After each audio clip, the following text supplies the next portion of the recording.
Welcome to the Long Take, episode 623. You got Ken, Jack, and Gooch here today. We're going to be doing a little bit. What are you looking at me for? Why are you giving me a glare if I said 623? No, my girlfriend just gave me like this nasty look when I said episode 623, as if she knew I was just making that number up. I am, but I don't know. You shot me the weird look. Okay. That's on you. Anyway, today we're going to be doing a RomCom draft. We're going to be building our own RomComs, and we're going to be talking a few news items as well. I'm also watching live while we're doing this, the Charleston versus San Diego State game, which if Charleston wins and then wins the next game, me and Jeff each get +1s. All expense paid +1 trips to Ireland if they get to the Sweet 16. So if they fuck up, you'll be hearing my reaction right now. It's 24-24, just to set the scene for you guys here. And I don't know. I don't know how to feel about this so far. We're like coming in on part of my takes territory right now. Like this is their bet. Like watching sit in podcast and then watch the games while that happens. Well, yeah, but that's Big Cat betting $8,000 on a game. This is like that's his every day, and like this is like my once in a lifetime, basically. Okay, so anyway, long take. The first thing on news, Ben Affleck is said he won't direct for DC. I don't know. I didn't read the article where that it came from or anything like that, but like it just seems like something like, were you asked to? Did James Gunn come up to you and be like, direct my movie? I think the rumors out there were that DC really wanted him to come in and do the Batman movie that they're going to do. But he said, I have nothing against James, nice guy. I'm sure he's going to do a great job. I just wouldn't want to go in and direct the way that they're doing that. I'm not interested in that. But like, what is so offensive about the way James Gunn's movies have been compared to what Zack Snyder's movies are? And he's like been very open about like how shitty it's been doing the DCU. Like he's been like, he basically is a tell-all. Anytime you ask him anything about it, he's like fucking miserable from the production to the post-production to like studio heads to like personal tragedies. Like everything about it was how not to do it, I think was his exact words. So like he might just be done with Warner Brothers, but the way the quote came off was definitely like he doesn't like James Gunn. It's very weird. He's like nice. He's like nice guy. I'm sure he'll do well with it, but I'm not interested at all. It's like that's meaner than just saying like fuck him. Like, you know what I mean? It's just weird because like you're saying, I think he had a quote recently. He said something like the reshoots for Justice League were like the worst time for him making films in his entire life or something like that. It's like, well, that was your guy, a guy that you signed on to do movies with. And like, how is whatever James Gunn would be doing, how would that be worse? Or like every part of that should be better. Like, I don't think anyone's ever said a bad word about working with Gunn. I wonder if he like views himself as a very prestige director. Like, do you think he does? Like, do you think he's above? Do you think that he thinks he's like above like doing like studio IP now? Probably, yeah. Especially because if Air does really well, which I feel like the point in which they're dumping it says no, but who knows? That could be nothing anymore. I mean, everything ever all at once is dumped in March, so like you never know anymore. But like he has Town, Argo, what do you call it? Gone Girl? Right? No, not Gone Girl. Gone Baby Gone. Did he do The Way Back? Yeah, he didn't direct that. I don't think. Oh, okay. That was a good movie. That was a good movie too. But yeah, I mean, I guess in a way he's almost earned it because he got all those nominations for those movies. So. But I feel like Batman, like, dude, that's a director's dream right there. Like, if you can get like any superhero you want, I think they'd all pick Batman. Like, almost all of them, because he's such a malleable character. Like, you can make him whatever you want to. You can do what you want with that character. Maybe he doesn't want to be in like a competing, like essentially a space that's where he's going to be cannibalizing another Batman property. You know what I mean? Yeah. Or like you know that every single year you're going to be compared against another Batman that is already successful. Yeah, I don't know. Not to mention the Dark Knight trilogy too, and like even going back to Keaton and Nicholson and stuff. He should just start directing all brand movies. He should just do a brand movie for like, I don't know. What would you do next? He does Adidas. Like I'm just looking for the German brothers who invented Adidas. Do Hugo Boss. Go back to their original history. It's very interesting. Or Bear Aspirin. Go see what they were doing in the 40s. It's not great. Or Mercedes-Benz, if they were just making engines, you can give them a pass. But like same thing, like Kawasaki, Mitsubishi. They were up to no good. No Oh good my at all. god. Yeah.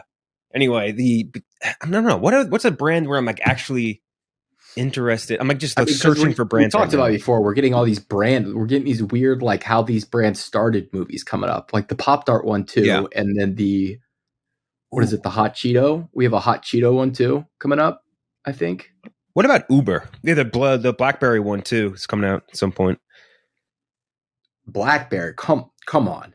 You didn't see the I commercial loved for that or I stuff for I that? did like the no, I haven't seen that. I did like I like the Blackberry, but that's like something that was only like really in American culture for like 4 years, 5 years. It was super pervasive. Like that was everywhere. Yeah. Like every Yeah. every adult that was in any sort of business sphere had one. I remember my mom had one, and she thought it was the coolest thing in the world. And I'm like, that is so much less handy than my current T-Mobile Sidekick, which I I can don't type know. with both thumbs. My parents would not leave just like the basic flip phones or like just like the bricks until like they got an iPhone like 6 years ago. It took them so long to switch. Dude, they got Glenn Howard playing the guy who runs BlackBerry, and he have him in like a bald cap. It's crazy. Are you being serious? No, I'm dead serious. They had a trailer for it yesterday. It's like it looks pretty good. I'm interested. I think it's literally just called BlackBerry, and like how these two of Jay Baruchel's in this because it's a Canadian movie, so of course, Jay Baruchel and some other guy like created the actual technology for the BlackBerry, like the network, that like P2P network. I don't know what it'd be called, and then Glenn Howard comes in as like the business guy that just commercializes everything and like sells it to the American public from Canada. Interesting. It's an interesting move, but like the guy Uber, I feel like is one that I'm surprised they haven't done one yet because that's a Uber would service be- like everybody in the country uses. It'd be cool to see like the war. They did like do console wars. That would That would be be cool good too. movie. That would be a good movie.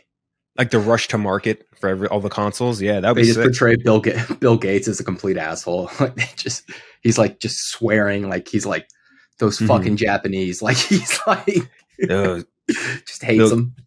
Just screaming at them about PlayStation and the Wii. Yeah, seriously, both they were responsible for like his two biggest main competitors. I don't know. Dude, the console wars would be sick. I wonder how much Bill Gates is actually involved in Xbox, though. I think a lot. I'm not sure. I remember him being very involved in it. I remember him being at the presentations for everything, but like I would just assume that's because he's founder of Microsoft. I don't know. It's because he was like super into consoles, their shit. But yeah, I don't know. I mean, consoles would be cool. Maybe just like something else in the gaming world too. I'm trying to think like the story of Ninja. It's just called. I can just see the they just call it Tyler. The Blevins effect or something. Who plays Ninja? Jesse Eisenberg as Ninja, because that'd be a good. Like, that'd be a good one. I'd be into it. Skylar Gisondo. He doesn't really look a damn thing like him, but you could dress him up. Like, did you see that tweet that was like, "Where was he this year? He's about to like something's cooking or something like that." Yeah, so he's cooking something up. I like that other people are catching on to the Jizz Man and like they recognize his talent. He's a talented dude. That's hilarious. I don't know. I'm down with him. What else do we have? James Gunn is directing Superman Legacy. The film will reportedly focus on Superman reconciling with his Kryptonian heritage while with his upbringing in Smallville, Kansas. Can you believe it? That is the plot to Man of Steel. Like I'm excited for this. Don't get me wrong, I'm excited for this. But that is like, if you had to summarize what Man of Steel is about, you'd say he's reconciling like his childhood with his human parents in Smallville with his heritage on Krypton. Like that is the exact plot. So like, I don't know what are we doing? I guess this is a good starting point, but you got to bring us somewhere we haven't been. You know what I mean? I wouldn't hate starting in Smallville. Like I wouldn't hate like it being really young. Start really young. I don't know. I'm trying to think of like what's the Superman version of Uncle Ben's death or whatever, or Tom or whatever Wayne dying. Like not his dad dying, although that's one of the all-time just the hand up in the tornado, one of the greatest scenes. That was a Zack Snyder creation. Yeah, that doesn't happen in the comics at all. There's really not one. Like it's, I guess, Krypton blowing up, but he doesn't really remember it. So they should just frame it like like the Dragon Ball Z world did, basically. Like have the ending of Crypt, which is what they kind of did in Man of Steel too. Damn, they can't think of anything, can they? But like, where do you Dude, go? I Hollywood, guess do you just start Hollywood mid has run out of Superman? ideas. Dude, low key, I think Hollywood ran out of ideas. Low key. They're just like switching around. I think you could start like mid Krypton though, right? Like not mid Krypton, mid Superman. Like just have him already relatively established. I don't, I don't know. I don't know. It's one of those hard things, but that's what we kind of said about. I remember when the Batman was originally announced, we were like, well, how many more times can we see this fucking old hag holding the pearls and falling to the ground? And They like, didn't do it. didn't do it. They just kind of just started out and like, if you were on for the ride, great. If you weren't, move on. And I feel like everyone kind of just dug it, you know? And I think they were more. Though. I kind of want to see it. I kind of want to see Rob have to go through it. It's like with Tom Holland's Aunt May. Like you kept waiting for Aunt May, or because you never got the Uncle Ben death with Tom Holland's Spider-Man. So you're kind of like, kind of want to see Marissa Tomei get. Maybe a Scarecrow hits him with one of that magic dust shit, and he gets like a vision. There you go. Yeah, that's an easy way to show it. Scarecrow really does do that, doesn't he? Scarecrow loves that shit. That's something I never played the Arkham games, but I always heard that Scarecrow was really good in them. Yeah, he dealt Fent. It was fucked up. Through his fingers or something. I've always seen the clip. It's like he injects it through his fingers. It's bizarre. There's a trailer for this new A24 made Netflix series called Beef. It follows the aftermath of a road rage incident between two strangers. Danny Cho, played by Steven Yeun, is a failing contractor with a chip on his shoulder, going head to head with Amy Lau, played by Amy Wong, a self-made entrepreneur with a picturesque life. Very bizarre and long trailer that dropped for this movie. Yeah, I tapped out with about a minute left because I was like, I think if they're going to show me everything if I keep watching. This looks. I really like Steven Yeun. Like, I wish he was on. Like, I think he should be a massive star. He's in that like territory where you recognize his face. I think a lot of people would recognize his face, but wouldn't be able to name him. But everything he's always in, he's great. I loved him in Sorry to Bother You when he's like that slimy. Yeah. Even Nope. Great in that. Yeah. But he was in this really good movie with Amy Schumer that came out like I think 2 years ago. Do you remember that? It was like it was like him, Amy Schumer, Richard Jenkins, and someone else. I don't know. It was weird, but like it was amazing. Not amazing, but really good movie. With Amy Schumer? Yeah, it was like a small in an apartment. The whole thing took place in one apartment movie in New York or something. Beanie Feldstein, I think, was in it. Shit. I don't remember it. It was a small movie, but it was solid. And like that's the only thing I think I've ever liked Amy Schumer in outside of her show, which I don't even know if I can credit her with if half the jokes are from other shit. But yeah, I like him. Ali Wong, she's fine. I mean, I liked her in the one rom-com I saw her in. Always Be My Maybe. Always Be My Maybe. That's good. But outside of that, this really didn't do much for me. Like I was kind of watching it, just waiting for it to really ramp up, and it felt way more Netflix than it did A24. I'll say that.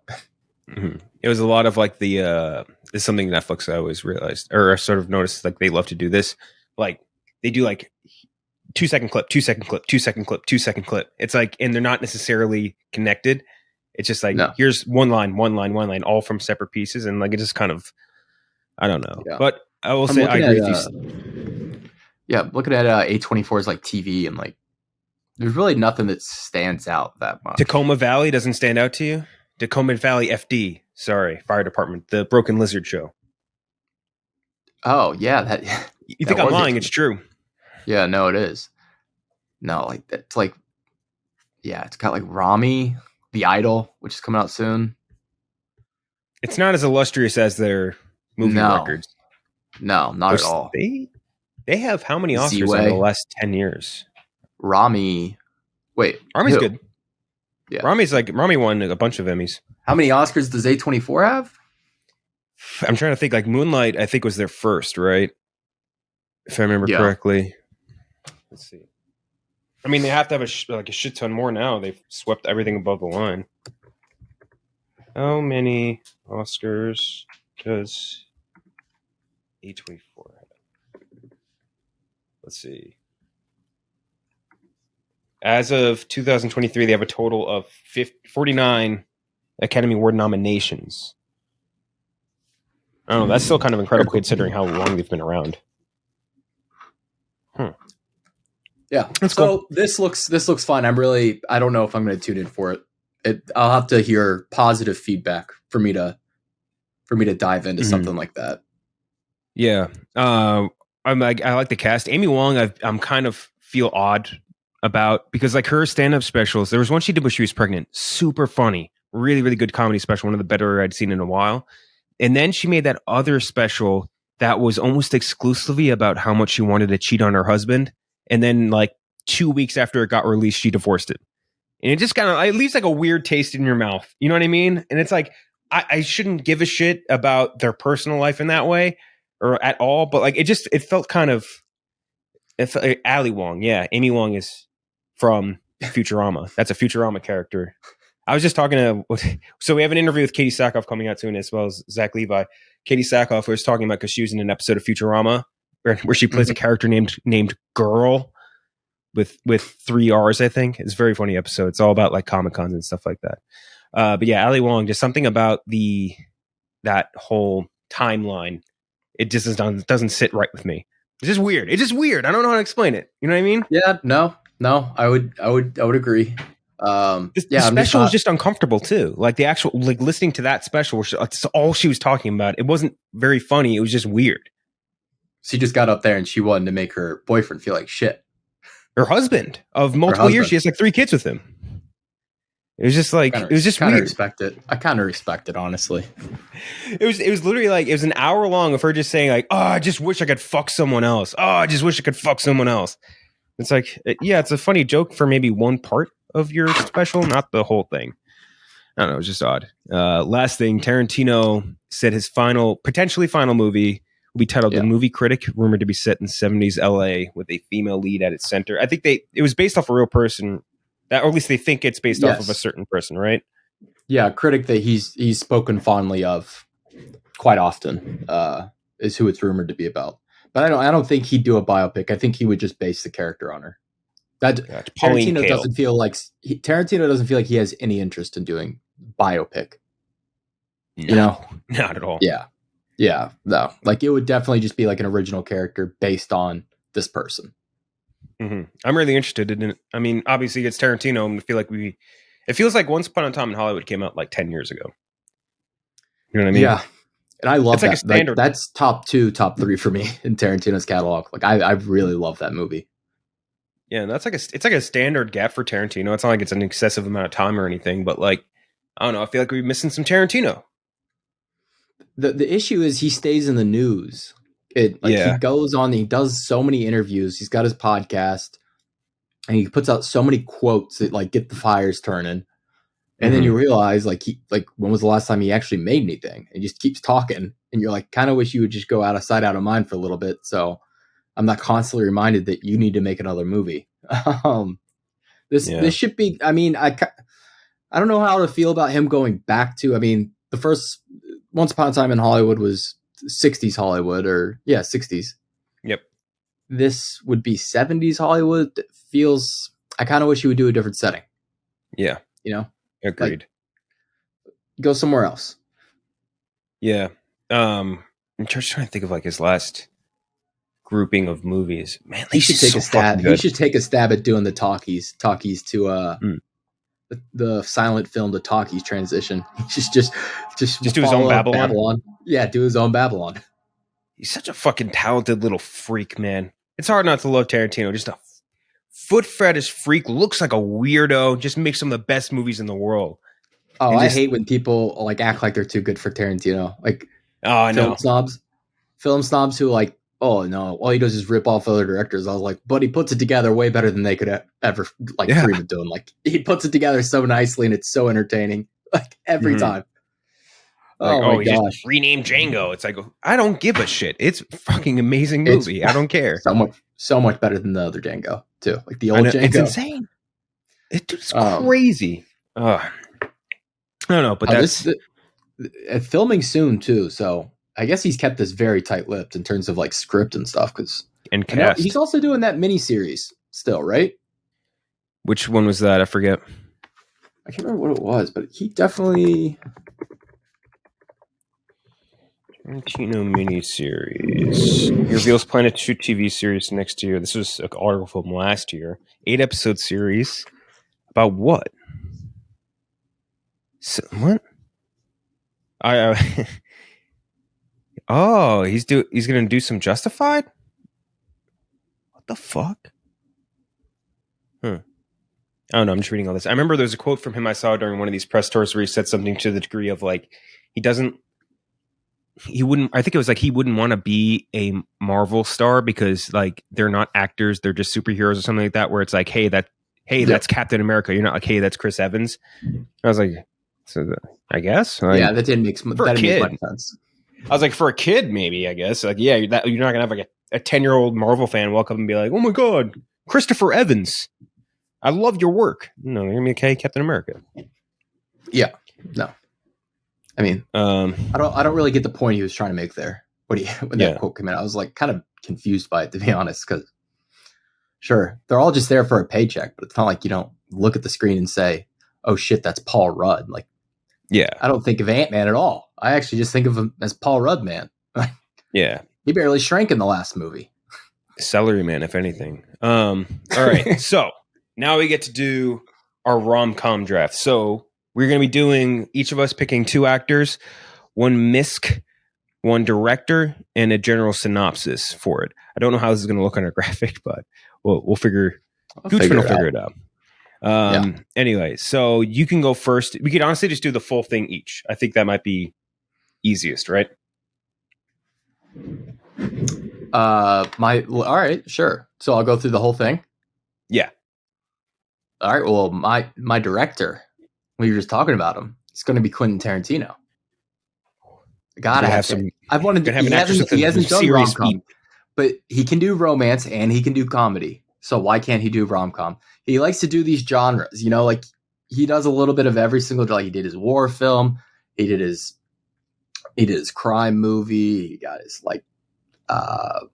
wuxia, martial arts movie, whatever you want to call it. Like, he likes to dabble into these different genres, Western. Why not take on the rom-com, one of Hollywood's biggest pillars? I want to see him do it. And his leading man is going to be the greatest rom-com actor, maybe of all time. It's Ryan Gosling. Ooh, okay. The Goss God. Get him back in a rom-com. I want to see him do more comedy stuff more than anything. But if we can get him back into a rom-com, I'll be just as happy. I can't wait to see the feet on the actress you're about to say. They might be out there. Actually, I don't know. She's quite modest. And Celebrity Foot Finder online exists. I'll find it. But I know she's got some great chemistry with Ryan Gosling. And I'm going with Emma Stone. Emma Stone. Okay. Emma Stone, feet. Let's see. If he's worth it. Tarantino's not going to cast her if she doesn't have good feet. You just know that.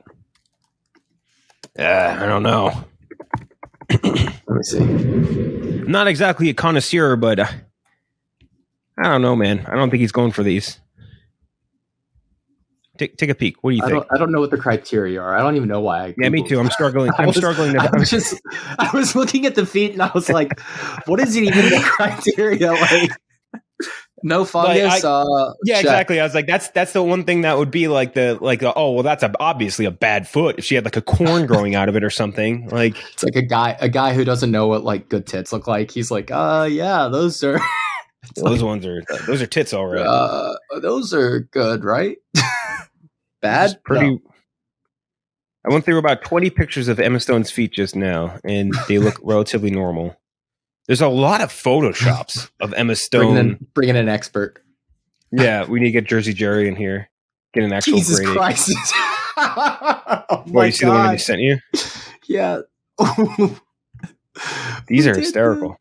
Why? It's not even a good Photoshop. Someone needs to do a Photoshop with her with 30 feet. That's the one people are looking for. That's actually, I think that's what Tarantino likes. He likes the dirty feet. My misc. Someone put out this question on Twitter earlier, and they said, "Who's the next Kiwi Kwan or the next Brendan Fraser you want to see? An actor been out of the game or not acting or not getting the opportunities, makes a big splash out of nowhere and wins an Oscar, wins an award, gets all the acclaim, and people love him." And I said Steve Zahn. That's why Steve Zahn is going into this Tarantino movie. It's going to be the start of the Zahnaissance. Not only that, Zahn is going to play I'll tell you what he's going to play here in a second once I give you the synopsis. But Okay. he's perfect for the role. I want to see Steve Zahn in more stuff. He's also a Kentucky legend. Love him. Am I dumb for not realizing that he played one of the apes? Like he mocapped an ape I didn't know that either. I saw that it came up on my TikTok feed. Yeah, me too. I saw him doing it. I was like, is this an edit? I was like, wait, is this an edit? Is someone making a Steve Zahn fan cast for the next ape movie? And then I realized, oh no, he was like a talking ape. Dude, I had no clue until I saw probably the same TikTok as you. I was like, someone's making this up. Like that, just a mocap from something totally different. And then on the cast list. God damn, those visual effects. Would have never known. Yeah, exactly. Couldn't even tell the ape was an actual Steve Zahn. And then the title of this movie is going to be The Critic. Okay. So Tarantino's next movie. I'm just making it for him. Next actual movie. Okay. Yeah, this is his actual next movie. I'm just making it for him.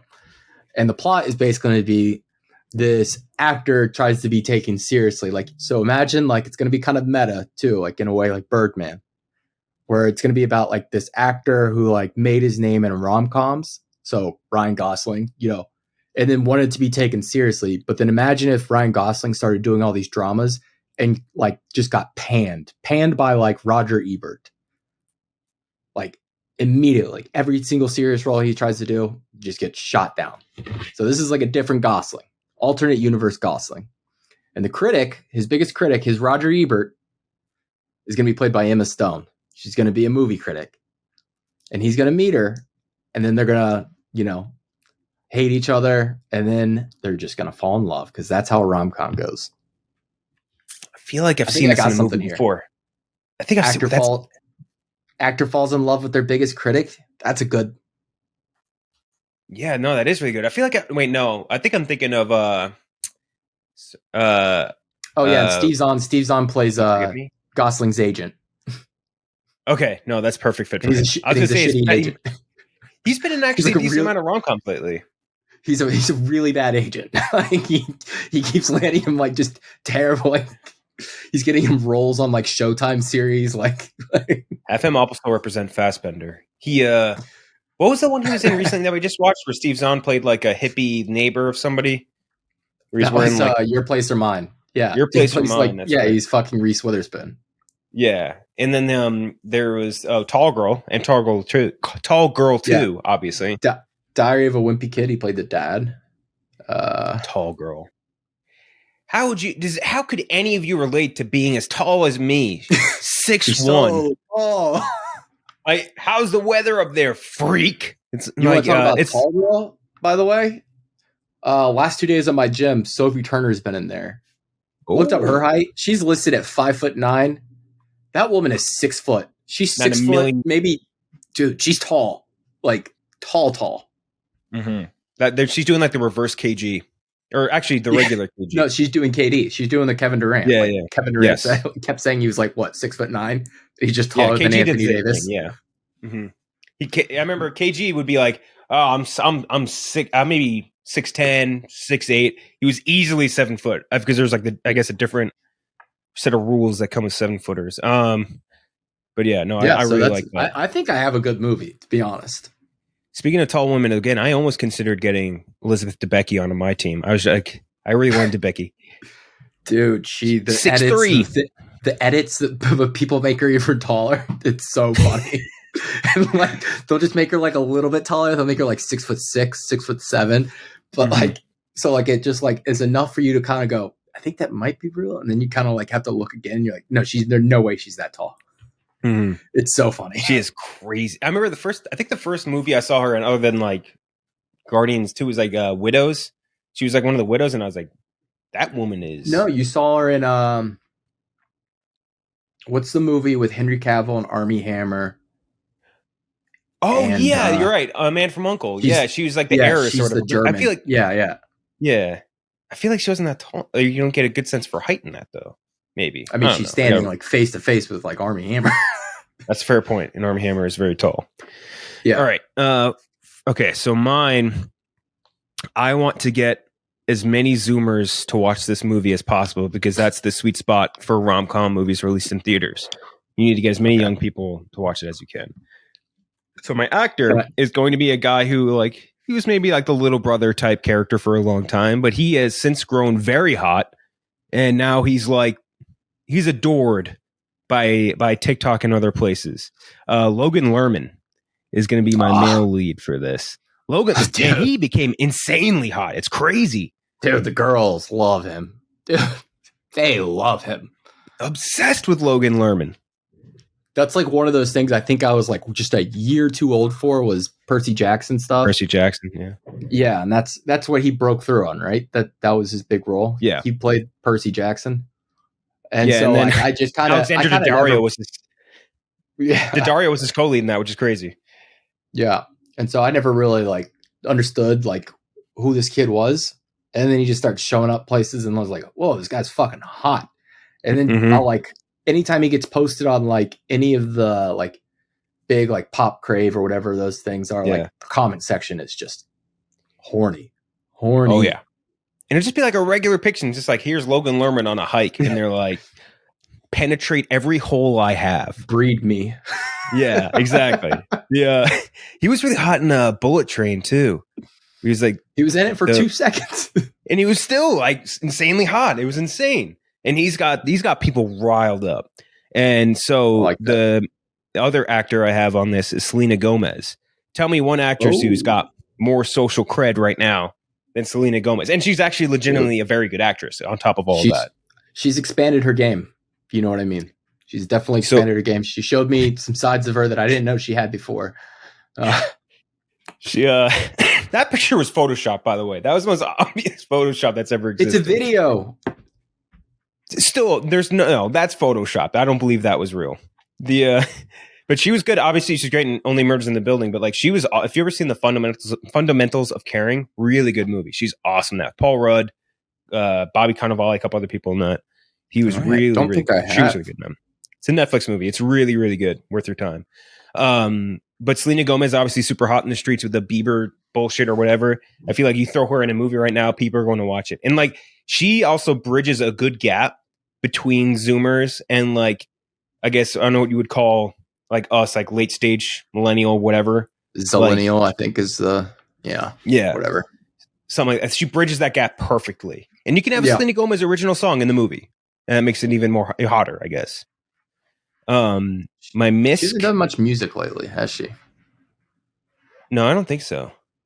At least none that I've heard. But all of her songs are bangers too. Like, yeah, I don't know. Her cooking show was pretty cool on HBO. I don't know if you watched that.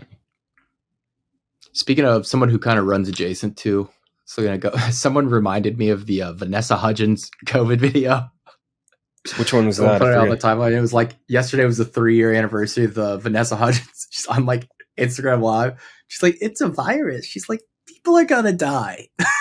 It's so funny. I don't think I ever saw that. It's so bad. I have to rewatch. Yeah, no. She goes, people are gonna die. It's so.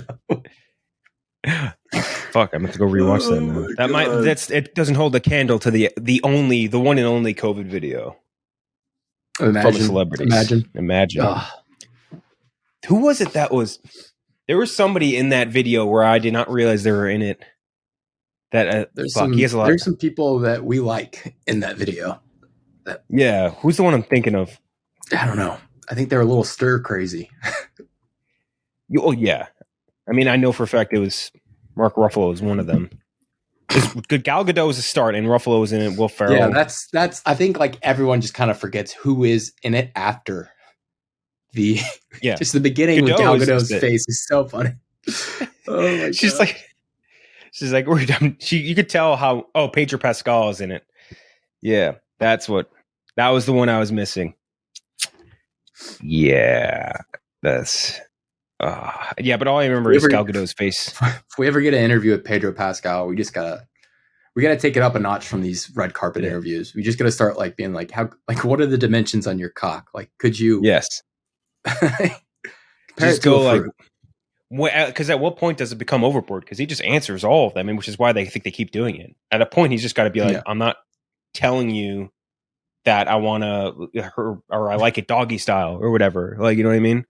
Like, just keep it to yourself. Okay, so Logan Lerman and Selena Gomez. My misc is Zendaya. Zendaya, or you know what? I say Zendaya. Some people say Zendaya. I don't really know which one you're supposed to use. I say Michi. I said, I'll go Zendaya. She's going to be the third actress in this movie, which I'll explain more in the general synopsis of this. I like the direction this is going. You should. Two chicks. Paul Feig is directing this. Okay. Maybe just because I really like A Simple Favor, and that kind of has a similar structure in a way to this. Okay, so here's my synopsis. I don't have a title for the movie. Maybe you can work it out by the end of it. Logan Lerman and Selena Gomez are dating. They live together in a quaint apartment in New York City, Greenwich Village, because the younger people are obsessed with Greenwich Village. Place fucking sucks. So basically, Lerman works at like a startup of some kind. He's like one of those young startup dudes. And then Selena Gomez is a museum curator, because that's a job people have in rom-coms and nowhere else. Yeah. Job doesn't exist anywhere else. During one of her shows, Gomez meets this really intriguing young artist, Zendaya, and they strike up a friendship that slowly becomes very intense. Over time, the relationship becomes sexual. You know what I'm saying? They bust it down sexual. Does Logan know? Well, we'll see.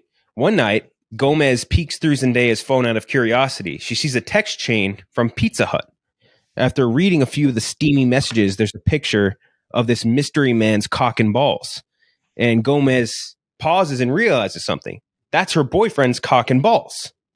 Lerman has been sleeping with Zendaya, who he met at a party. So now they're both mad, and Selena Gomez and Logan Lerman decide to separate. But now here's the problem.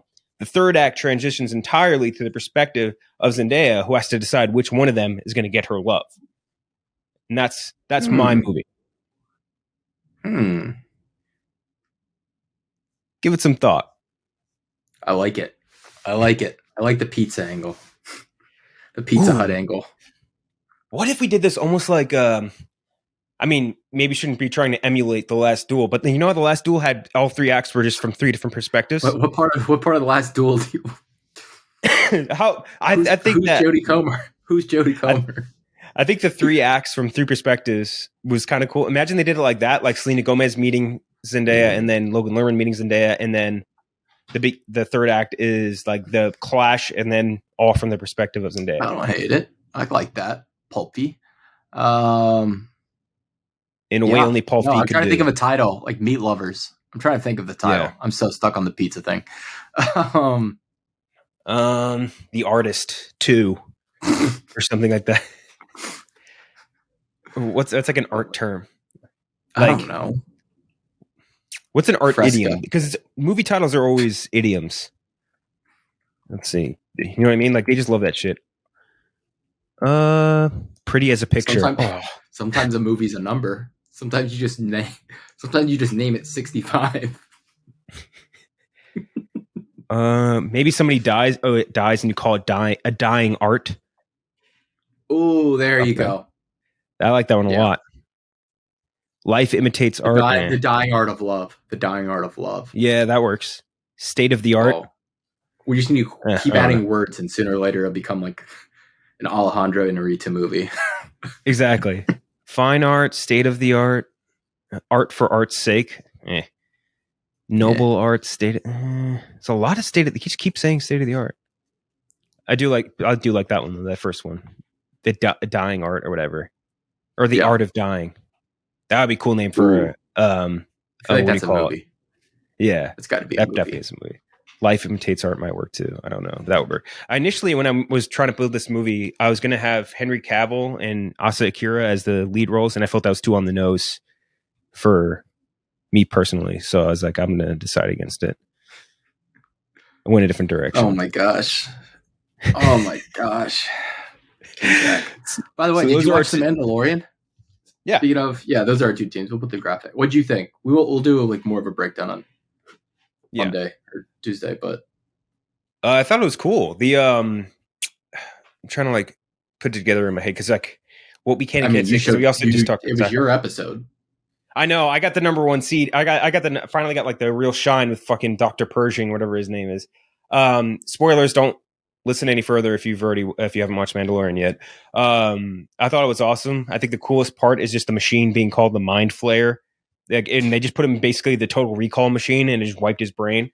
That was awesome. I think the whole people, this is one of those episodes where I'm sure, I mean, I haven't checked the total reaction of everyone yet, but an episode where I could see people being pissed because there wasn't enough Mando and there's too much side character. But like, that was a good episode of showing like, hey, like, yeah, the Republic's the good guys, but like, they also, like, they can suck just as bad as the Empire, just in different ways. You know what I mean? It's the government, man. It's just government. This was bad people on both sides the episode. Basically, that's like, hey, we don't have space Nazis anymore. We have space bureaucrats. Like, pick your poison, I guess. But I thought that was cool. I think like the fact that he left the Empire and somehow is still being called a number. You know what I mean? Like that's an interesting way to take that. And I really liked like just the way that episode kind of progressed. It was really interesting. It was cool. I liked it. Yeah. Oh, and the Starfight was probably sick. my least favorite Mando episode yet.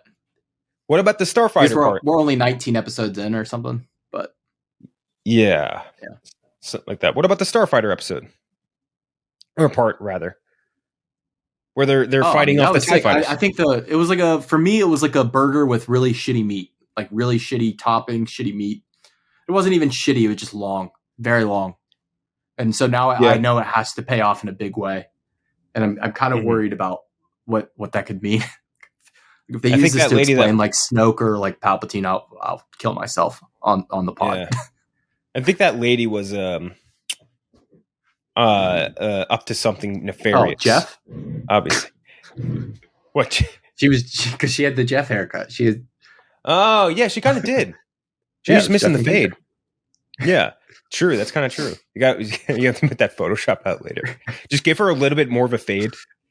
Give her like Photoshop. Give her a big dump truck. Give her a big dump truck ass. Yeah, that's bruised. She look like Jeff falling down at the X-wing store or whatever. Yeah, I think another thing too. We always talk about this. It's always cool seeing Star Wars food, like the little biscuit or whatever the fuck it was. That was interesting. Yeah. Those little glow sticks. Yeah.